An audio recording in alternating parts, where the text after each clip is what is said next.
Hay libros que no te devuelven lo perdido, ni la vista, ni la almendra que despierta lo que otros llaman sentir. Pero, sin embargo, te prestan herramientas. Te enseñan a orientarte con un mapa que se lee con los dedos, o con una voz al otro lado de la radio, o incluso con un manual de sentimientos. Hoy hablamos de dos historias donde la vida no se arregla, pero se aprende paso a paso con método y cuidado. Hola, soy Lorena, aunque aquí me conocen como Pink Hummingbird, y este es un rincón en el que juzgamos todo por la portada y también por el trope. Hoy nos metemos de lleno en dos libros que cambian cómo percibimos todo: Almendra y La luz que no puedes ver. En Almendra, un chico aprende el idioma de las emociones. En una Corea exigente, en La luz que no puedes ver, una chica que cartografía su mundo con las manos y convierte la radio en un faro en una Francia ocupada. Empezamos con Almendra, escrito por Song Won-pyung, publicado en Temas de Hoy en 2017 en castellano. Song Won-pyung es escritora y guionista, y eso lo vais a notar en la forma clara y contenida que tiene de narrar. Estudió Humanidades y Cine, y Almendra fue su novela debut, que además le permitió dar el gran salto internacional. Ha sido traducida en muchísimos idiomas, ha sido reconocida en su país con numerosos premios de narrativa juvenil. Suele escribir sobre el crecimiento, familia y la sensación de pertenencia sin grandes palabras, con una mirada que observa las rutinas y los vínculos. Antes de ahondar en la reseña, os cuento de qué trata Almendra. Nos cuenta la historia de Yoon-jae, de 16 años, que es diagnosticado con alexitimia. Es una anomalía en las amígdalas del cerebro que le dificulta identificar y expresar emociones. De hecho, el libro se llama Almendra porque los médicos le dicen tanto a su abuela como a su madre que las amígdalas de Yoon-jae tienen el tamaño de una almendra. Criado tanto por su madre como por su abuela, aprende a moverse en un mundo memorizando respuestas adecuadas para no llamar la atención. De manera concienciuda, ambas le enseñan qué debe y cómo debe decirlo en cada momento. Esa frágil normalidad se ve rota cuando un psicópata ataca a su madre y a su abuela en plena calle. Y de la noche a la mañana, Yoon-jae debe aprender a vivir solo, sin poder nombrar ni la alegría, ni el miedo, ni la tristeza. En esa nueva situación en la que se encuentra, aparecen tres apoyos de la forma más improbable que podéis imaginar. Un antiguo amigo de su madre, una chica que le desafía y un abusón de instituto. Estas tres presencias van quebrando la soledad en la que se encontraba Yoon-jae tras la pérdida de su madre y su abuela, y abriendo un camino posible hacia la convivencia con su forma de ser diferente. Almendra me terminó ganando desde un sitio muy concreto. Y no porque tenga un gran giro de guión, sino por la honestidad con la que cuenta el esfuerzo por parecer normal.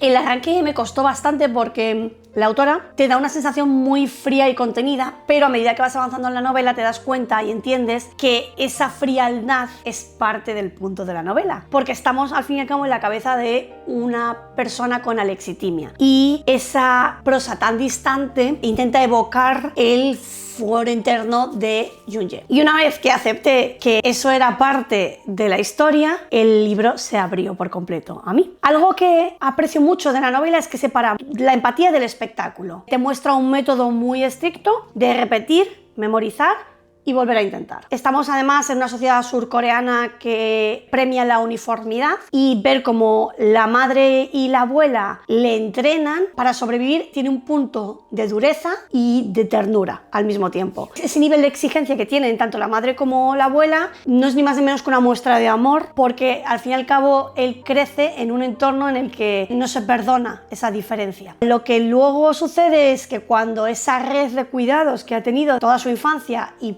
parte de la adolescencia desaparece, la autora no pretende presentarte un nuevo salvador externo o vaya a cambiar el mundo de Yoon-jae y le vaya a salvar, sino que te muestra cómo tiene que tejer una nueva red de cuidados con los hilos más aleatorios y random que podáis imaginar. Como he adelantado en la sinopsis, por un lado tenemos al Dr. Shim, que es el amigo de la madre, que aparece cuando nadie sabe qué hacer con él. Además tenemos a Dora, que es la chica que lo confronta sin ningún tipo de condescendencia y le presenta un espejo muy distinto en el que poder mirarse. Y por último tenemos a Gon, que empieza en una relación bully-abusado y acaba siendo un vínculo extrañamente sólido. Y este nuevo entramado que se se va tejiendo, sostiene la vida diaria de Yoon-jae, le ofrece una serie de herramientas para que sepa convivir con su diferencia sin maquillarla como hacían la madre y la abuela. Me gusta mucho cómo la autora equilibra la adolescencia con la condición médica. Es decir, esto no es un libro sobre la lexitimia en la que todos los personajes están al servicio de contar en qué consiste la enfermedad,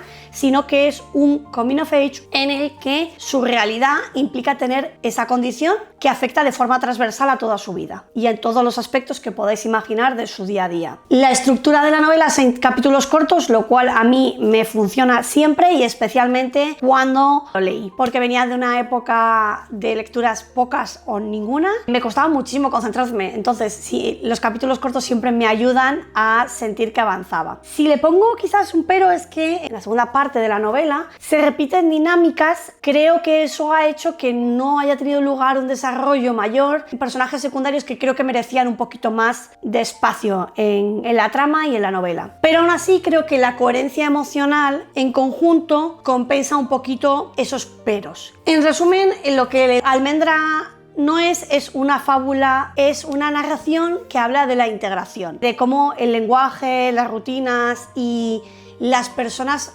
adecuadas en el momento adecuado pueden convertir lo cotidiano en un lugar vivible, teniendo en cuenta todo el contexto, lógicamente. Si lo que estás buscando pues son persecuciones, giros argumentales, no va a ser tu libro, está claro, pero si lo que te interesa es una historia pausada, que habla del afecto, de la dignidad, esta novela es oro. Mi escena favorita, por el significado que tiene, es en plena noche, está nevando fuertemente y Yoon-jae dice por primera vez que está asustado. Y hasta entonces lo único que había hecho era imitar emociones para poder encajar en el mundo y parecer más normal. Y en ese caso no está diciendo que está asustado porque el manual que su abuela y su madre le habían enseñado así lo dijera, sino porque decidió escuchar su propia voz y, entendiendo el significado que le habían dado de sentirse asustado, logró ponerle nombre. Es cierto que este momento no es revelador en el sentido de, bueno, ya está curado, sino que sirve como eje para pasar de un manual establecido a su propia voz. Y para mí pesa más que cualquier otro momento súper lacrimógeno, porque creo que inaugura una fase en la que se ve una forma distinta de estar en el mundo y en parte te confirma el mensaje y el corazón del libro, que a veces el valor no está en sentir como los demás. Y de Seúl viajamos a la Francia ocupada con otra adolescencia, otro cuerpo, pero la misma pregunta.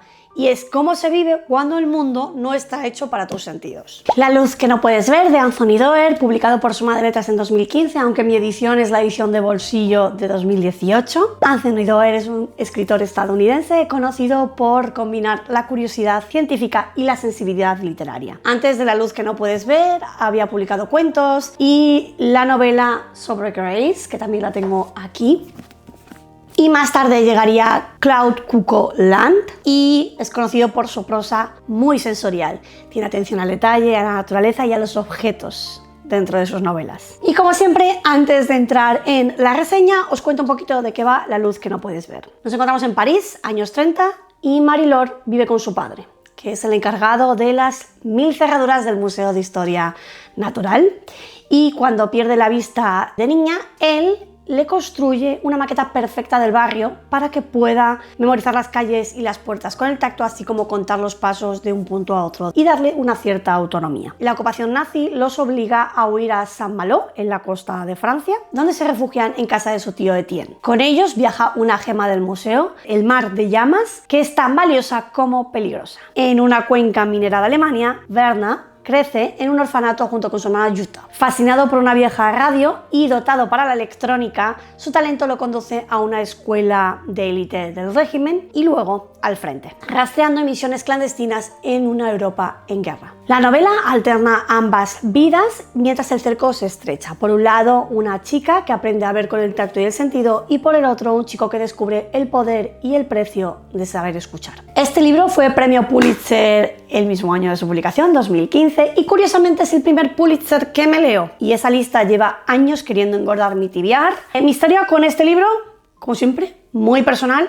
Llegó en un momento en el que apenas me podía leer la etiqueta del champú, podéis imaginar. Creo que fue el segundo año de oposición, si no me falla la memoria, y me lo encontré, como siempre, de casualidad en la biblioteca. Pero yo es que leí Segunda Guerra Mundial, que es mi periodo de la historia favorito, y me lo llevé sin pensarlo. Lo empecé en préstamo y me estaba gustando tanto que acabé comprándomelo. Además que se me acababa el plazo, claro. Y como encima soy una lectora lenta, de por sí, si le sumamos a que estaba en un mal momento, pues claramente la mejor opción era comprárselo. Y además en edición bolsillo. En esta casa somos team bolsillo, porque son cómodos, muy sufridos y te los llevas a cualquier lado. Así que, perfecto. Nuevamente es una estructura de capítulos cortos, lo cual a mí me ayuda muchísimo, aunque he de decir que, bueno, es una novela bastante extensa. Estamos hablando de, pues, 655 páginas. Entonces llegó un punto en el que estaba ya un poco fatigada y me acompañé con el audiolibro. Y para mi sorpresa, el audiolibro está narrado por Miguel Ángel Jenner y de verdad que no le puede sentar mejor su voz a la historia. De verdad, si podéis darle una oportunidad al audiolibro porque es una fantasía. Es otra lectura distinta. La pluma de Doerr me enamoró desde el minuto 1. Me gusta mucho cómo salta de un extremo a otro de Europa y sientes muy claramente cómo Marie-Laure y Verna van acercándose. Estás en un contexto en el que estás todo el rato pensando ya casi, venga, ya casi. Está muy bien dosificado durante toda la historia. Además, es muy conmovedor la red de cuidados de Marie-Laure. Su padre, por un lado, le construye maquetas del barrio, primero en París y luego en Saint-Malo, que hace exactamente lo mismo, y le da esa herramienta de autonomía. Pero cuando el padre tiene que volver a París, esa red que ella ha conocido hasta la fecha desaparece. Y de nuevo no llega un salvador milagroso, sino que aparecen su tío Etienne, que lleva años encerrados en un mundo y pegado a su radio, y Madame Manec, que para mí ambos son clave, ya que empujan esa autonomía que ya le había dado de por sí el padre, sin tratarla con ningún tipo de condescendencia por el hecho de que sea ciega. Y me encanta ver cómo se ganan la confianza unos y otros, pero muy poco a poco. Por otro lado, tenemos a Verna, que es un personaje muy potente, huérfano, brillante y además tiene una relación muy tierna con su hermana Jutta. El problema es que el régimen lo canaliza hacia Schulpforta, que es la escuela de élite dentro de las juventudes hitlerianas, y por supuesto más tarde eso le lleva a una unidad de la Wehrmacht para rastrear emisiones clandestinas bajo el mando de Waldheimer. Hasta aquí todo mi esfuerzo intentando pronunciar los nombres en alemán correctamente. Que se vea que yo llevo 6 meses en un semi-intensivo de alemán. Me encanta que el libro empieza con una cita de Goebbels, que es un personaje que me fascina. Me parece súper interesante, además con una cita sobre el poder que tenía la radio porque fue un elemento crucial en el régimen nazi. Y algo que me ha gustado es que el autor no demoniza ni simplifica la situación en la que se ve Verna, ni tampoco le absuelve, es decir, muestra de forma muy ambigua la situación en la que se ve un adolescente y que cómo se va adaptando para poder sobrevivir en un sistema que decide prácticamente por él. Lo que más me ha quedado de esta novela es cómo va traduciendo Doerr los sentidos.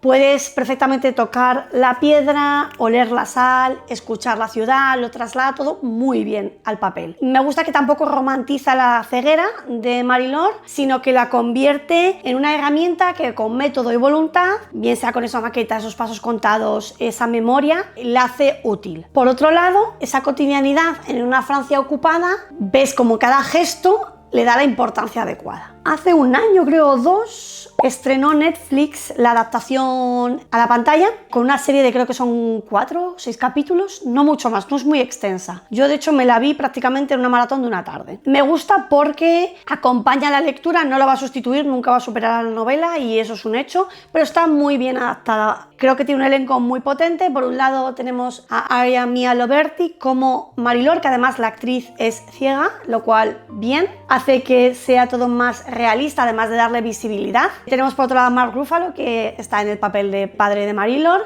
y por último a Hugh Laurie, que lo tenemos en el papel de tío Etienne, que lo hace súper bien también. Como he dicho, pues no va a sustituir jamás a la novela, ni lo pretende, y mantiene viva esa otra forma de ver las cosas que ya propone el libro desde un inicio. Como escena potente y que me gusta un montón, y no es en absoluto un spoiler, porque como estamos enclavados en un contexto histórico real, nada nos va a sorprender, y es Marie-Laure está sola en casa durante el asedio a Saint-Malo y sube al ático y enciende la radio de su tío Etienne. Y empieza a leer en voz alta y a emitir en mitad del bombardeo. Y al otro lado tenemos a Verna, que capta la señal, y en esa escena ves como la luz no se ve, sino que pasa a través de las ondas de radio. Y ahí ves cuando definitivamente los dos protagonistas se cruzan y se encuentran. Al poner tanto almendra como la luz que no puedes ver una frente a la otra, me queda básicamente el mismo mensaje. Y es que no hay milagros,